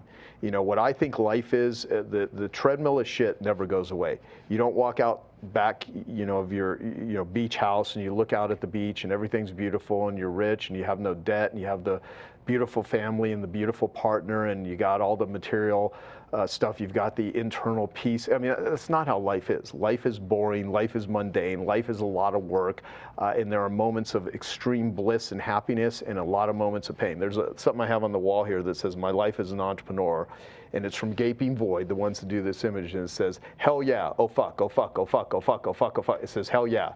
So there's 2 hell yeahs and a whole bunch of oh fucks that are all, maybe we could do a, when we edit this video, we can do a picture of that and plop it on there so people can see. But there, the thing is though, life is the only thing worth living for. Life is suffering. Life is pain, and I think part of it is to transform the suffering. Humans want more woo and less ah. So be a pain detective, and if you can bring sunshine and stuff to people's life, you will bond with them, you will connect with them, and actually, I think you get a real joy out of it. Because I mean, you know how good it feels when you help somebody out. People that say money can't buy happiness, for one, you haven't given enough away yet. Yeah, and there's a lot of people that the world sucks for a lot of people. I always remind myself that there are 3 billion people on the planet right now that their dreams would come true if they could trade places with me or you or anyone in this room. There's 7 people in this room with us right now. If they could change places with these people for an hour. And oftentimes I will forget that, but I do my best to bring it back. So how are they suffering and how can I help? Second is invest, Tammy, time, attention, money, effort, and energy into relationships. You have to invest in it. You don't walk around with an entitlement attitude, and if you want something from somebody, make sure your want is equal to or your give is equal to or greater than your want. And then chapter 3, be the type of person they always answer the phone for. So this is one of the principles. And I use this as a test. The next 10 people, 5 people, 10 people that text you, call you, social media, whatever, when you look at them, do you get, woo, like you're excited, or do you get like, oh, shit, like obligation? And try to evaluate why. And I always caution people, if you owe them money, that doesn't mean they're the asshole. It means you owe them money and you need to you need to be a responsible human. So if you're treating your relationships with responsibility, because what is responsibility? It's responding with ability. It says react, don't respond. When people are losing it, they're reacting to life. When they're responding, people are like, why me? Why me? Well, why not you? Why not you? Like, okay. You can look at everything as a challenge. You can look at it as an opportunity. So be the type of person they always answer the phone for. And if people are not responding to you, change your approach. If you're not getting what you want, try a different way to approach it. The fourth principle is be useful, grateful, and valuable. None of this is rocket science, but I don't want people to like me because I'm showing them a high status sort of thing. Like, pursue growth, not status. People that pursue status, they will get a lot of followers. They will get admiration. They will also get envy. They will get people that think they're annoying. And if your focus is status instead of growth, I think long term it's like eating cotton candy versus nutrition. But try to be useful, grateful, and valuable. And then chapter 5, treat others as you, and then we cross out you, and we put they. Treat others as they love to be treated. You have to deal with people at the level at which they respond. I write in the book that you always want to try to be nice and you want to be cool. One of my favorite quotes early on in my life was, be nice to the people you meet on the way up. They're the same people you're going to meet on the way down. With the exception that there are some people that you can be generous and you can be, it's just not going to respond. So you have to make the decision of deal with people at the level at which they respond and how they want to be treated. The 6 is avoid formalities, be fun and memorable, not boring. You can usually gauge the value of relationships by how often you laugh together. So when I say easy, lucrative, and fun, if you are not surrounding yourself with people that are easy, lucrative, and fun, and you're always having to beg them to do stuff for you, or you're always having to sell them on the mission, it doesn't mean there's anything maybe wrong with them. They just may not vibe with you. Or, I have this great motivational poster that's, I got from despair.com that says, sometimes the best solution to a morale problem is to fire all the unhappy people. And I just think that's humorous. Yeah, so, look, if you're having dinner with someone or you're watching a couple and they're not even like smiling or talking to each other, I mean, they're probably not having fun. So go to clown school, go to improv. If you're not funny, try to hang out with funny people. Life is hard. And if you can find things, what comedy is, pain plus time equals comedy. That's what comedy is. And so you can look at things in your life right now that might be so painful, but I guarantee you 10 years from now, if you at least say, what did I learn from it? How's this going to help me grow? You're going to look back at that painful moment and you're going to laugh your ass off about it. And most things in people's lives that are breakthroughs came out of adversity. So instead of wanting problems and bad news to go away, invite it. There'd be no business if there wasn't pain. There'd be no business if there wasn't bad news. What a business is solving problems for a profit. The reason you're going to be a billionaire, I'd give you 2 years and you will literally have a net worth of $1 billion based on what it is you're doing, is you have to solve a shit ton of problems to make that $1 billion. But the fact is, that is a byproduct of value creation. You're not out there fleecing people. You're out there educating people. You're doing a freaking podcast trying to help people, sharing the stuff you've learned. This is an incredible service, and the infrastructure of not only the United States, but most countries in the world will crumble if there were not trade services and blue-collar workers. And people want to be influencers, and they want to be famous, and they want to be YouTubers, and that's great, but what are you influencing? Are you influencing, I want to be a thought leader. Any idiot can come up with a thought. Be a result leader. Be a true result leader. Help people get results, and then you can make as much money as you want, and you never have to make an excuse for it. If you're creating value in the world and you're making a lot of money, good for you. Do more of it. I think there should be like literally foundations and charities for successful people that work their ass off, where people like that come to them and say, you know what? We put a team of people together, Tommy. You've been working your ass off for 15 years straight. You've probably not taken enough time off. We're going to help do some stuff. We're going to give you an award. We're going to celebrate you and say thank you for your contributions to society. And you know what? If they did that to like certain people, not all, because there's a lot of shitty people. John Ruhlin does that. Yeah, the giftology guy. And so basically what would happen is you would be like, wow. Instead of people being envious of my financial success, they would realize that I've paid a price for this. Because see, no one feels sorry for the rich guy with a house on the mountain. However, if they really got to know some of these people, they'd be like, these are good people. And there are rich people with houses on the mountain that are assholes. So I'm not, believe me, it's not. Money does not create the value of someone. I know gardeners and I know people that make no money that are some of the most amazing, happy, connected, loving, caring people. And at the end of the day, when you're on your deathbed, all that money shit, your fair weather friends are not going to be around. Who's going to be around are the people that were with you through hard times and difficult times. So make sure as you have success in your life that you know how to discern between the givers and the takers, because it's real easy when you become a big influencer and you're putting out stuff and people like you to misinform yourself that these people actually care about you. So so this book is really about not deal friends, but real friends. Well, real quick, let me dive into that. I know we only got about 10 minutes. I think things change, right? One of my buddies, Ken Goodrich, said at your growth rate with the way you're reading, he goes, a lot of people aren't going to be able to keep up with you, which means there's going to be new people that need to come into your life. Yeah. And you need to run with the bulls. And so, but also I got kids I grew up with just like you do, and they'll never not be friends, and sometimes it's family members as well. Mm-hmm. So what is the best way to approach that? Because this is an important question. I think is you got somebody that's relied on you, or you've relied on them, and then you just realize maybe you don't like answering the phone. Maybe they have nothing good to say. Maybe the cup is always half empty. Maybe they're always just saying, yeah, that's a great idea, but you always got a lot of ideas. Are you going to finish one? Whatever it is that just kick you when you're down. Mm-hmm. How do you take some of those people? You talk about it in the book. How do you bring those people that breathe the life and energy out of you? Just get them out. Yeah, a lot easier said than done. I mean, for instance, if there's someone that's in an abusive relationship and they have children and they're not in a financial ability to easily unwind themselves, they do need to resource themselves, and they need to, develop hopefully a level of relationships and sounding board. So, but there are certain people, there is on the wall, it says, be willing to destroy anything in your life that's not excellent. And Dan Sullivan has this quote where he says, the skills you get you out of Egypt are not the same skills that get you to the promised land. You have to look at relationships, and there's a point where the advantages and the disadvantages outweigh the advantages. And you either need to change the relationship, minimize your involvement, and sometimes that's harder if they're family members, or you just need to cut it off. And you have to walk through the world without apology.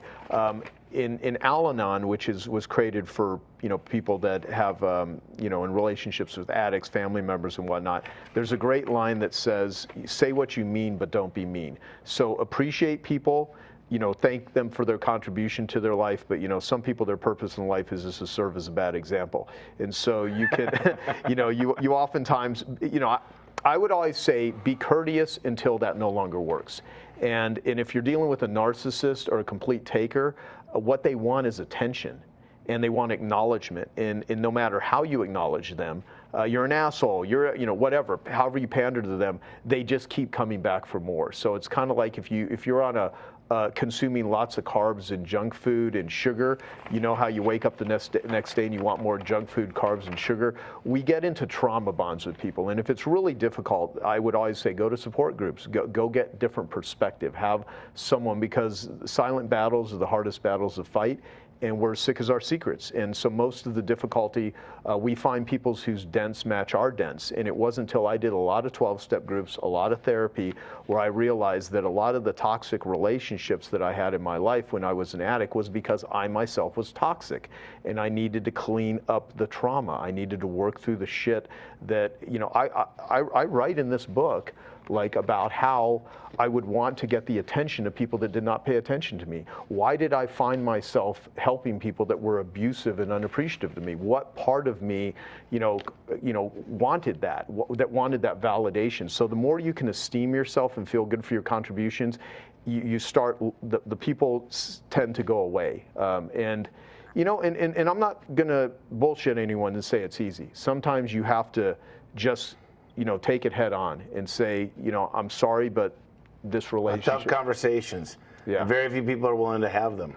Right. And that's why it's tough. And they do it to themselves. They don't even realize it. Yeah. But what is that book called?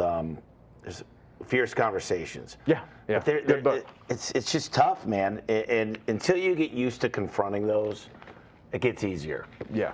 Yeah. Totally. Listen, we got 10 minutes. I want to dive into a few things. I know we didn't make it through all of those, but I want to talk a little bit about 10X Talk Podcast and the idea of 10X thinking. And sometimes I get 10X my leads. I get 10X, but is there something like a breakthrough in my mind that just changes the industry? And how could I... There's three ways to make money, right? You get more customers, you charge more, you keep them coming back more frequent. Mm-hmm. And that's where my whole life lives, is how do I do all three of those? But when you think about 10X thinking, what do you mean by that? Or what does that mean to you? Well, it's two things. One, it's how 10X doesn't always necessarily need to be 10X growth. It could be 10X more free time, right? It could be, it could be 10 times better connection and better happiness. So there's many ways to get to 10X. The first thing is it takes just as much effort to manage tiny projects as it does bigger ones. And there's more juice that comes with the big 10X thinking. But in order to have a breakthrough, you got to break something. And so I think it's really good for people to do an audit of their life, personally and professionally, on a regular basis, at least annually.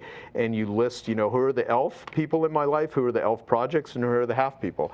And, I helped Ariana Huffington. I don't agree with her politically.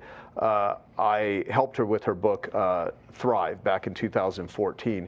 And we did a lot of interviews, hours of interviews. And one of the best things that came out of it was this line where the best way to complete a project is to drop it.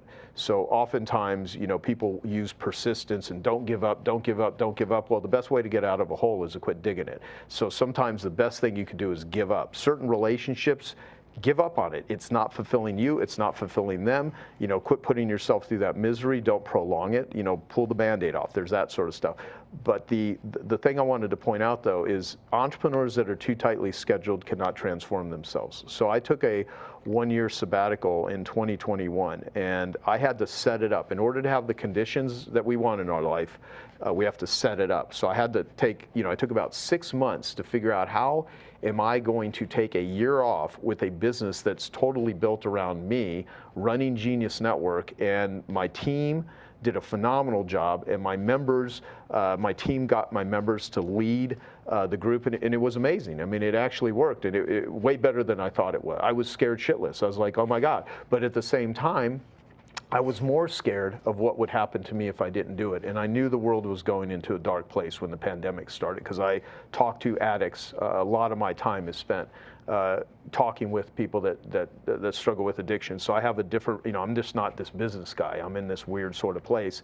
And so with breakthroughs, you have to get away from it. I mean, and when I say it, sometimes, that's doing yoga every day, or taking a shorter sabbatical, or getting away from technology. I don't think all of the outside things are the issue, though. They definitely influence us. It's the internal stuff.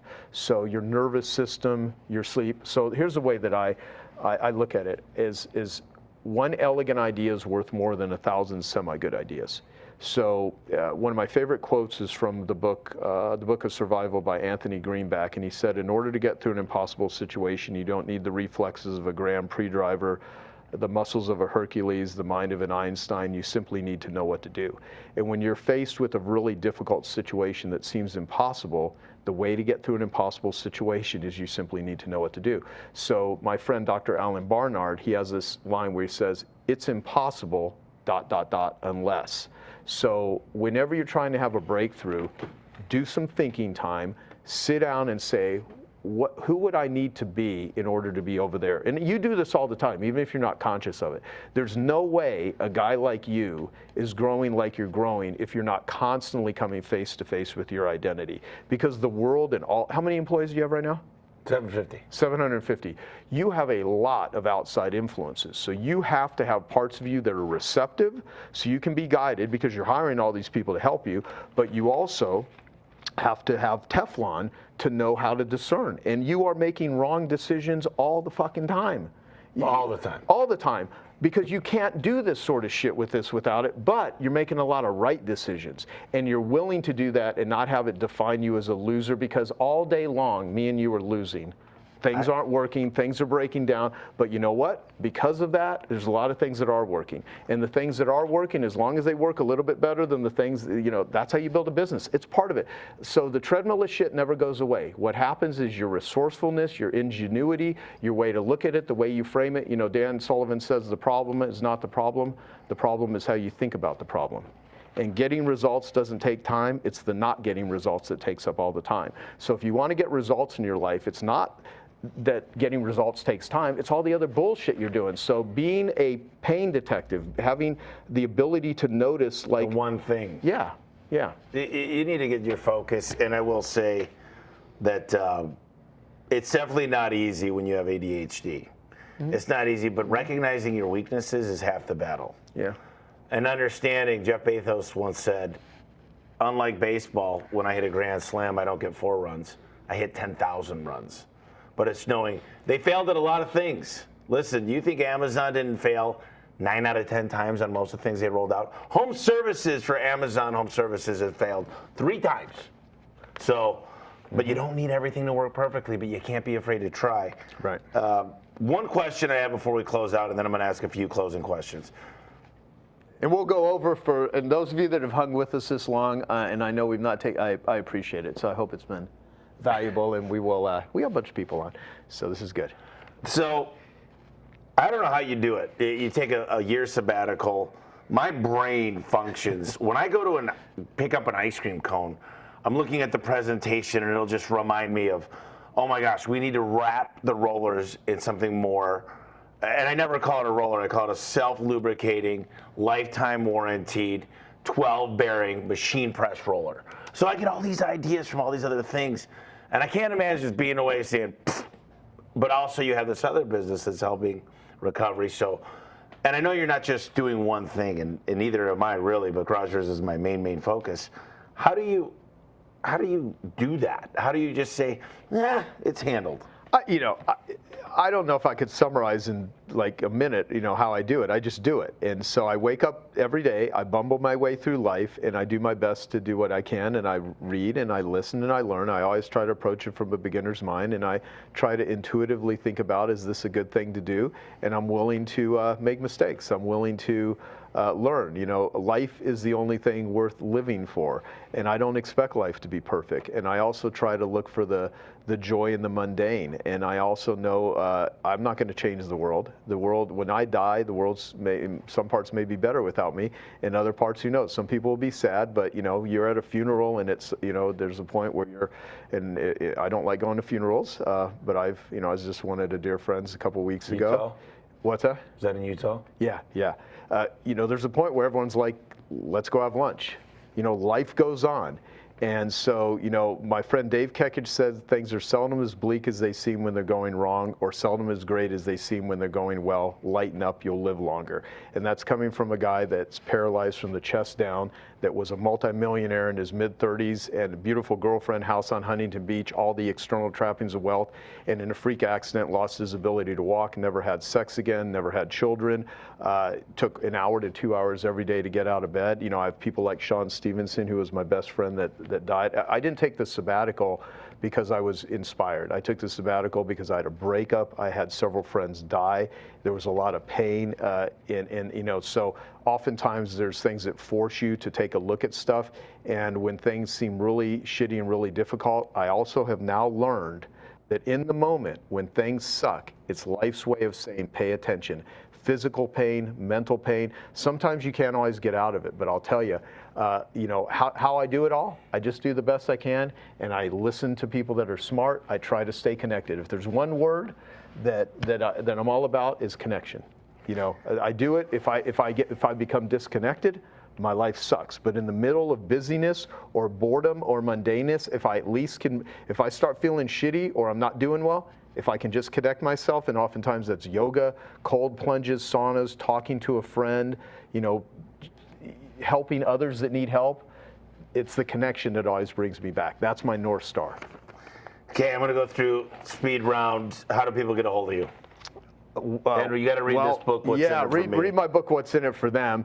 And and certainly I don't want to just have people talk to me, because there needs to be a process. joesfreebook.com is if someone doesn't, I love money. If someone wants to join Genius Network, you have to make at least $1 million a year. It's a high level group. You're in the group. There's a lot of amazing people in the group. Most of the people that benefit from the stuff is don't give me anything, because they're not at that level. So Joe Polish is my site, it's my Instagram, it's my social, although I don't really like social media that much. And if I'll say this though, if anyone, joesfreebook.com, I give away a book called Life Gives from the Giver. That's good. You can download it for free. It's awesome. You'll love it. If anyone's struggling with addiction, it's all free. We don't charge for anything. One day we may put together recovery kits that will be donations if people can't afford it though. My goal is to just put out information to help people, because a lot of people struggling with addiction, they don't have financial resources. So geniusrecovery.org, the starting point for that is read the open letter there, and we have a blog that's written twice a week by one of the top therapists, not written by AI, even though we are building Genius Recovery all into AI, so people can just ask questions on where to go, where to start, how to get help. And so that is my foundation. And if anyone's ever in the Arizona area, come visit my 40-acre ghost town called Cleator, Arizona. I need to go there. Yeah, it's great. Last thing, and we are done. We're over time. Joe's going to be at Freedom Event, freedomevent.com, November 1st, 2nd, and 3rd in Orlando. He's speaking there. And everybody was crying in the audience saying, man, I do have a problem. And I didn't even really realize it. And I got something I got to face. And you put it all out there. And home service. So this is like the perfect match. I know you haven't really thought about it because it's November. Well, what are some of the things? You love home service. That's where you got your start. Mm-hmm. What is something they could expect in Orlando here, November 1st, 2nd, and 3rd? I'm going to share how to put more intensity into the work you're doing anyway. You're going to wake up every day. We all have the same 24 hours as everybody else. It's what we do with it. and the leverage we get out of it. So how to get more out of the time that you have by doing less. So it'll be a mix of elegant ideas. How do you solve one problem that solves 10 problems, 50 problems? And subtraction, how do you multiplication by subtraction? How do you make more money by doing less shit, by doing less of the dumb shit and doing more of the stuff that actually works? So now that we've had this as a setup, and I have this big group of binders over here and all of this wisdom that I have, I'm also going to have, for everybody that signs up for your event, we'll give them a control tool audit. And that is all the kinds, when they need more business, it is filled with all kinds of stuff that you can do to generate business. The media they use, the cost, the ROI, if you're successful, how do you automate it? What are the comparisons? What are the anomalies and changes to make? So that I'll create a special control tool audit for your group of people. This alone will be worth the cost of admission for anyone that comes to it. And I'll get that to every one of your people that come to the event. And that'll be helpful to everybody, and it'll make them a lot of money. Well, if Richard Branson's listening to him, you guys should come watch him too. Well, thanks, Joe. Thank you, brother. This is awesome. Yeah. Time flies. I thought that was like literally 30 minutes. How long did we go? Hour and a half, so 90 minutes. Yeah. Well done, man. And I know I babble a lot, so thank you all for listening and watching. And then that's it for this. And then I guess for people online, I didn't read any of the chat because I couldn't in the midst of this, and we were recording. But is it mostly favorable, or do they dislike me? Yeah, a couple people hated it. Yeah. Does anyone online have can we take any questions? Let's do that for a few questions of those of you that joined us online. And then Gina, you can, I guess, open it up and we'll figure out how to, or I'll let you, Mike, or Gina pick what questions, because I've not. Joe, how many books do you read a year? Oh, gosh, I don't know how many I read a year. Let's see. So in the last, I'd probably say now, I physically read probably 20 books a year, and I listen to probably 20. Okay. Definitely one a week, but because I'm ADD and distractible, I go through, I used to do a lot more before this evil thing called the internet came into play, and then podcasts. See, I've interviewed over 1,000 people. Yeah. I've read over 1,000 books. And the challenge of being in Genius Network is that I have so many book authors, so everyone's always giving me their books. And most of my members know it's impossible. I'm actually a slow reader, even though Jim Quick, has tried to teach me how to speed read a million times. I still have a retention thing when I try to speed read. So I'll tell you what is it called? The Andy Andrews book, the Traveler. What's it called? I don't know. It's written in 2002, but it's the Traveler's Guide or something. That's a great book. And Strength to Strength is an awesome book I've read recently. And what else am I reading? It'll come to me. All right, so Tommy, what's your morning routine that's non-negotiable? Huh? For me is I've been waking up pretty early, not super early, but starts out, we get in, I take a shower. I floss in the shower, I brush my teeth in the shower, and I shave. I do the same thing at night. Shower, same thing, but it's just a wake-up routine. Yeah. I'm getting the ice bath, but for me, it's looking at the schedule and figuring out the day. What time do I got to go in? Do I need to be at work today? And it's so much easier than it's ever been. And my goal, and this is not the morning question, is just to find efficiencies. I'm changing my phone number. 300 people will have that number, but I'll still respond to all the other stuff. But this way I could have a full-time person monitoring the phone.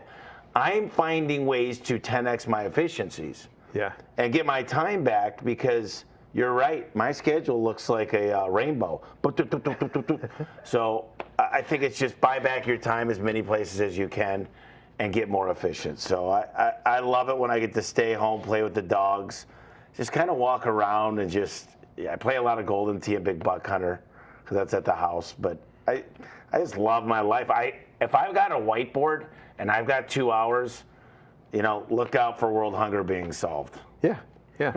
No, it's the world advances on the backs of its neurotics. I think if most people were to witness you and they didn't know the internal motivation, like our Genius Network member, Don Woods, I love this line. He's like, if you understood the atmospheric conditions of somebody's life, it would make sense why they are the way they are.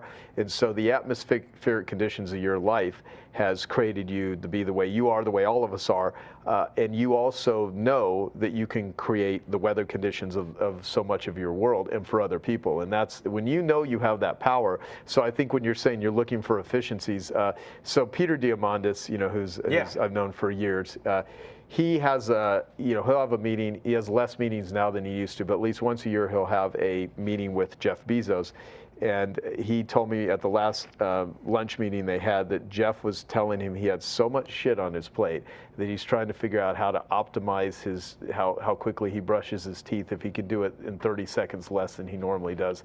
And and it's called Kaizen. Yeah, and I'll tell you, but again, I am thankful for the crazy entrepreneurs of the world, people like you that are willing to go out and do some of the stuff that they do, because the world would not be in the place that I think it should be in without the driven entrepreneurs that are willing to do that stuff. But yeah, everyone wants to hear those sort of questions. So all right, so which one?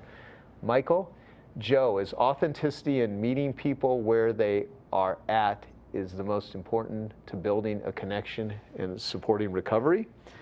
Is that authentically meeting people? Authenticity and meeting people where they're at, is that the most important thing to building connection and supporting recovery?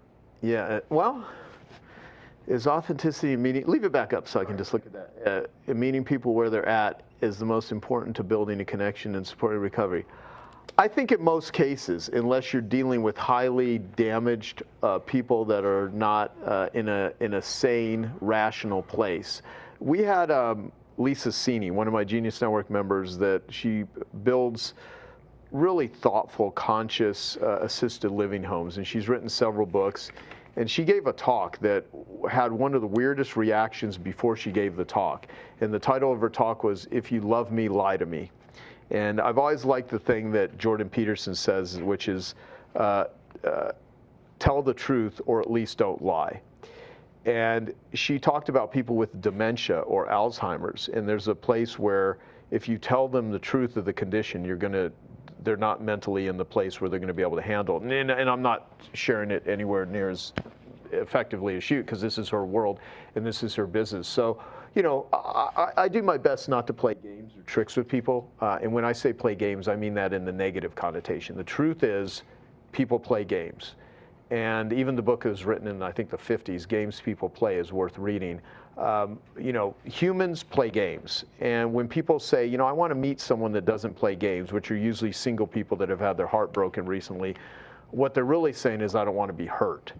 And if you played games that you were winning, you'd play games all day long. We love to play games and win. The key, though, is not playing games that hurt other people. So I think authenticity, what does that mean? Because different people have different definitions, their value system of what is, one person's freedom fighters and another person's terrorists. So, I think trying to understand what, you don't change anyone's mind by arguing with them. I think the question, what's in it for them, is a place to start.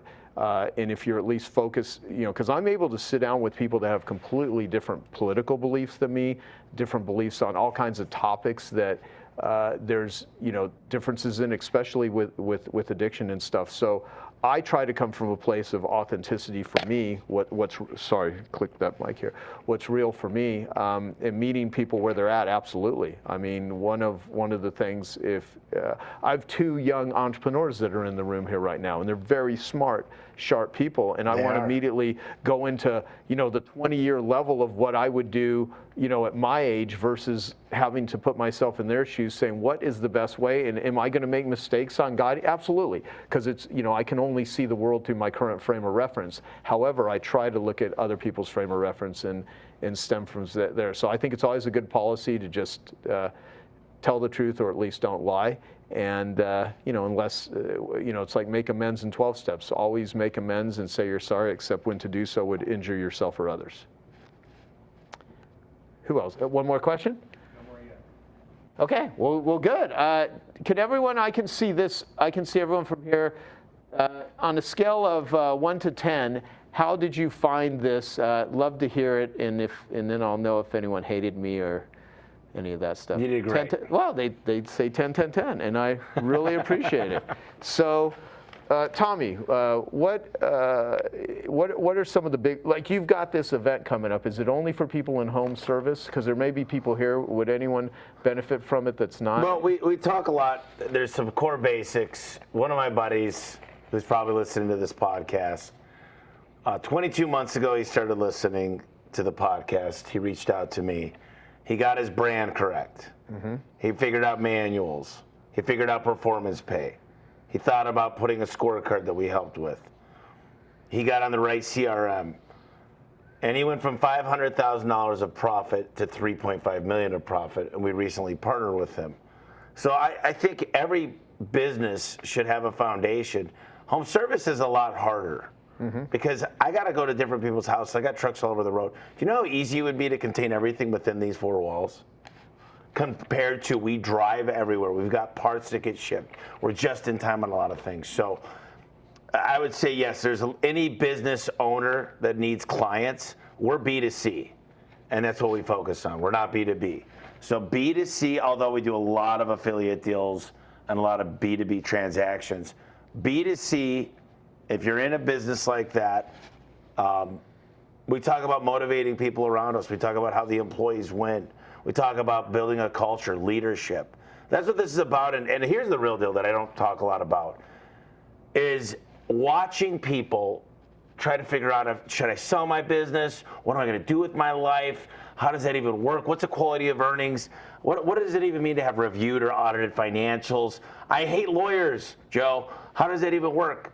The goal should be one of three things. You're going to die, and it's going to go to the government. You're going to give it away to your kids that don't want it, or you're going to sell your business for a lot of money, maybe roll equity, still be involved. And that's what I'm helping people do. That's what this is about, is the same chart of accounts, same pay for performance, understanding their HR needs, understanding all the opportunities for marketing. And if they're aligned properly, everybody's going to win. And I just feel like if you're ever thinking about selling your business, or if you always want to keep your business, I'm not saying retire. I'm saying have a financial event that helps you out to be financially independent, to do what you want, when you want, with who you want, which was what I considered freedom. You should come to this event. And here's the deal. You said it, I said it earlier, but if you are unhappy, and I mean this from the bottom of my heart, my word is my bond, and check me on it, I don't let people down. If you're not happy with this event, if you didn't get anything, I'll just give you your money back. I mean, we're spending $1.4 million on the event. It's going to be Rockstar, Disney World, best venue we could find as a team. Really rockstar people, but ultimately, if you don't like it, they'll give you your money back. If you don't like it in the middle of it, walk out. I don't need you to fill out a form. Just tell me I didn't like it, I want my money back. I don't need you to go through a bunch of, fine print. If you don't like it, I'll give you, I don't care. I won't go broke. If I got to give you your money back, we'll be okay, I promise. So yeah, and so again, that is a risk reversal sort of thing too, and I'm sitting there like thinking how to summarize everything that you're doing, and there's an anxiousness of wanting to download as much learning as one can to someone. So I wish we could do that. Then we'd only have one book, one podcast, but this is an ongoing thing. This is like a gym. So you just have a book that came out recently. So Elevate. So we can put a link in there, and those of you that have never read Tommy's book, get a copy of that book. You'll learn more about him. If you haven't watched the interview that we did last week, do that. Is the site set up for the event? Yeah, it's elevateevent.com. I'm sorry, Freedom Event, freedomevent.com. And here's what I can tell you guys. There is a lot that goes into business. There's a lot that goes into making it right. And it's just like math. If you don't know the order of operations, you tend to get overwhelmed. You suffocate yourself. And you walk in and you're like, dude, I'm going through a shitstorm right now trying to figure out what to do first. And I bought his book and read it, and I'm working on the manuals. Now you're telling me to bring on financing or promotions. We've got an order, and it's very easy. You conquer one thing, move to the next, and people underestimate what they could do in 5 years, but overestimate 1 year. We'll come up with a plan, and if you want to make $10 million, we'll get you there. If you want $100 million, we'll get you there. I would just question the motives of why you want the money. and what you think your life is going to be like after this. Because once you learn what you're going to learn with this group, you could do it. I don't care if you threw me in a movie theater. I don't care if you throw me on a used car lot. I don't care if I'm selling medical equipment. I could do this in any industry from what I've learned today. I've learned the KPIs, the OKRs, to know my numbers. I know exactly where to spend my time every day. And I just want to share this. This is not a money grab. It's not. I don't need any more money. I'm really trying to put people better. Go to your kid's soccer practice. You know, and what's funny is, like, I have a lot of my speaker friends that do not have anywhere near the level of revenue that you have generated that will say, I'm not doing this for money, I just want to help people and all that. And they're completely full of shit because they really need the money and they're trying to use fake authenticity. In your particular case, you really don't need the money. You have a lot of money. You openly talk about, you have your business is making, in the hundreds of millions now. So it is the one thing I want to convey, that there is a real joy of producing anything. When you can earn something or you can do something, that is the real joy. And that doesn't, what I will say, this doesn't. I don't want to poo-poo money, because money, people say money isn't important, try living without it. And inside every entrepreneur is somebody slowly going crazy. I mean, that just is part of the game, and you decide to sign up for stuff. But the thing is, if you want to have success and you want to have business success, take advice from people that are already doing it. There's a lot of people that are, and that's one thing that's often hard to do, because I have people constantly surrounding me that come up to me and they tell me how I should manage my company, how I should manage people, how I should lead people, how I should make money, how I should sell this, I should sell that. And I have to say, some of it's good advice. I don't need to get shot by a gun to know that getting shot by a gun is a bad idea. However, when it comes to business advice, I really like taking advice from people. If someone's going to tell me how to exit my company, I want to talk to someone that's already done that. You have successfully done that. So that is a real good rule of thumb. Like, all of your friends, I cannot tell you, doctors and certain, well, not as much as they used to be on purpose. There are certain fields that people respect tremendously because of just the degree or the positioning that came with it. I have people that want to dispense marketing advice that have never read a single marketing book. And it takes a lot to learn how to do what it is we've done. And there's a lot of work that goes into it. And so the point is, you've been there, you've done that. I highly recommend anyone that wants to build and grow a business to listen to you, because you've done it. We did something that I had done. If you enter in the discount code JoePolish10, it'll save you 10% on any tickets you guys want. Enter in JoePolish10, save 10%.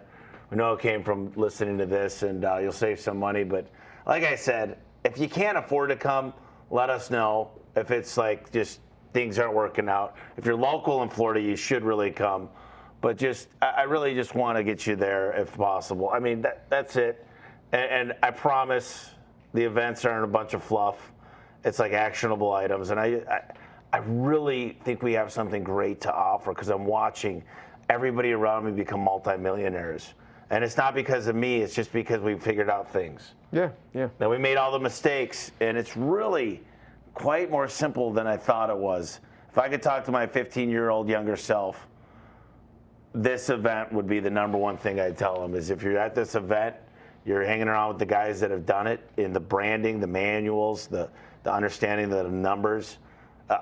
Well, we'll see. And I'll tell you, all the other events, that's why we got a pretty good following. And this one's a little bit special because it's every home service company. Yeah, and someone put in the comments I just looked here, is the Freedom event in place of vertical track, and is it only for garage door companies or all service-based businesses? It's all home service. Garage Door Freedom and vertical track run together. I've got so many pest control companies, so many people that do painting. I've got all these HVAC plumbers and electrical, roofing, gutters, whether it's flooring, drywall, foundation repair, swimming pools, landscaping, lots of landscaping, power washing the houses. It's still the same stuff, and it's still the same marketing, it's still the same training, it's still the same culture. And I'd love to see, we're hoping for 1,000 people, and I hate to put that number out there because I never like to fall short of my goals, but one way or another, if I got to go knock on doors in Florida, I'm getting it. No, if you do fall short of that, I'm going to do my best to diminish you as your value as a human after all this talk we had. No, but it'll be awesome. And if that fits you, great. It'll be in Orlando, and I'll be there. And this is not an affiliate thing. I don't get any money out of this. If you go by the way, Joe did this. He had a pretty big sacrifice. He got a chance to go meet Jordan Peterson, and he said, "Do you really want me to be at this event?" I said, "Oh, well, I'd like you to be." And he said, "Okay, I'm skipping out with Jordan then." He goes, "I'll be there." Yeah. So, yeah, pretty big deal. Happy to be there because I know it'll be good. And you know, I've never gotten the part out of me that I remember what it's like to be dead broke, struggling, and I get even though most of my Genius Network members are running multi-million-dollar businesses and stuff, I still get a real joy out of helping people that are just, you know, wanting to build and grow their business, because it's that enthusiasm. That's the shit that really makes the world go around. All entrepreneurs, at all levels, they're the ones that are really doing good work, not the ones that are exploitive, but the people that are really doing good stuff. And so I could babble all day long. I'll just say, and those of you, since there are people that are, let's see how many people are on here still. Why don't we put anyone that wants E.L.F. coaching, that wants to learn more about our E.L.F. coaching, just send an email that says E.L.F. E.L.F. to, who should it go to, Mike, Gina, or you, or E.L.F. Let's send it to. Come on, quickly. Gina at Joe Paul. Gina at joepolish.com. Thank you, Mike. Send E.L.F. and then we will have one of our E.L.F.s contact you, one of our easy, lucrative, and fun creatures. And we're doing some cool stuff here. So as always, thanks for interviewing me for your podcast. Thank you. It's great. Those of you that are online, we'll figure out what we're going to do next month, because I think I'm going to take the month of August off. So, but we'll have someone. We'll probably have someone host a meeting. And if you do want, we have just launched our E.L.F. coaching in a different way, and we are really creating some new stuff. So if you want E.L.F. coaching, then send Gina at joepolish.com. It'll be in the thing to just put E.L.F. in the subject line and that you want info, and we will follow up with you, and that's it. So have a great day wherever you're at, and peace out. Thank you. See you later. Thank